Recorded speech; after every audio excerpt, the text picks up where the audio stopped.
அனைவருக்கும் வணக்கம். இன்றைக்கி சாய் ஃபேமிலியில் திருச்செந்தூர் ஆறுபடை வீடில் ஒரு வீடு திருச்செந்தூர் முருகர் கோவில் பற்றி தான் பார்க்க போகிறோங்க. திருச்செந்தூர் முருகர் அப்படின்னாலே நம்ம ஒரு பெருமையான கடவுள், நம்ம எப்போவுமே காப்பாற்றிருக்கக்கூடிய நம்ம பூஜா மூர்த்தி முருகரை தான் நம்ம கும்பிடுவோங்க. நான் போன வாரம் திருச்செந்தூர் போயிருந்தேன். அந்த வீடியோ தான் உங்களுக்கு காமிக்கிறேன். அந்த நுழைவாயில் காமிச்சாங்கல்ல, அதுலேருந்து உள்ளே வரும்போது பார்த்திங்கனாவே உங்களுக்கு கேன்டீன் இப்போ புதுசாக வச்சுருக்காங்க. எல்லாமே ரெனோவேஷன் பண்ணி சூப்பராக வச்சுருக்காங்க, லைட்லாம் போட்டு.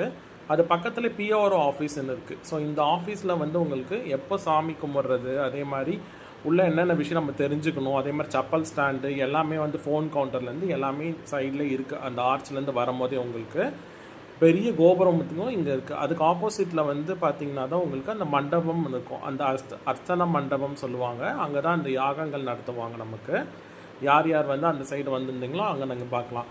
இந்த மேலே வரக்கூடிய மாதிரி இருக்குது எல்லாமே ரொம்ப திருவிழா காலத்தில், சஷ்டி காலத்தில் அந்த மாதிரி டைமில் மேலேருந்து இந்த ஃப்ரீ தரிசனக்காரங்க வரத்துக்காக அதை வச்சுருக்காங்க. இது கோவில் சுவாமி கடலை பார்த்து இருக்காரு. கோவிலோடைய முன்னாடி கோபுரம் கொடிமரமும் இருக்குது பாருங்கள். எவ்வளோ அழகாக இருக்குது பாருங்கள். அந்த நைட்டு நேரத்துலையுமே அவ்வளோ அழகாக இருந்துச்சு.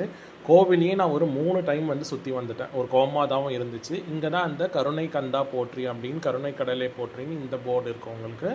நான் போயிருக்கிற டைமில் நிறைய கூட்டம் இருந்துச்சு. ஆனால் காலையில் நான் போகும்போது கொஞ்சம் ஓரளவு கம்மியாக இருந்துச்சு. நைட்டு நேரத்தில் பாருங்கள், எல்லாருமே கடலோரத்தில் தங்கியிருக்காங்க பாருங்கள். எவ்வளோ வெளிச்சமோ, எவ்வளோ ஆனந்தத்தோடு நம்ம முருகரை பார்க்கறதுக்காக வந்திருக்காங்க. இதுதான் வெள்ளை கோபுரம்னு சொல்லுவாங்க. இந்த வெள்ளை கோபுரத்துக்கு வழியாக தான் விஐபிஸ் எல்லாமே உள்ளே போகிற மாதிரி இருக்கும். அதுக்கு சைடில் நம்ம சீனியர் சிட்டிசனுக்கு க்யூ இருக்கும். நைட்டில் வந்தனால கொஞ்சம் ஃப்ரீயாக இருந்தனால எல்லாமே நான் கவர் பண்ணி எடுத்துகிட்டு இருந்தேன். அன்னதான கூடமே 100 ரூபா டிக்கெட் கொடுக்குறாங்களா, அதுக்கு பக்கத்துலேயே இருக்குது உங்களுக்கு.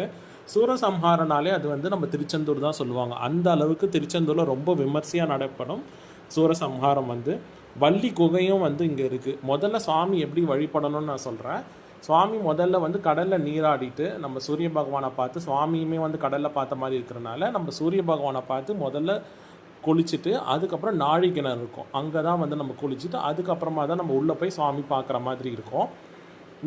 நீங்கள் வரும்போது 100 ரூபா டிக்கெட் இருக்கும், ஃப்ரீ தரிசனமும் இருக்கும். அதே மாதிரி சீனியர் சிட்டிசனுக்கு தனி கியூ இருக்குது. அது 7 மணிலேருந்து தொடங்கும்.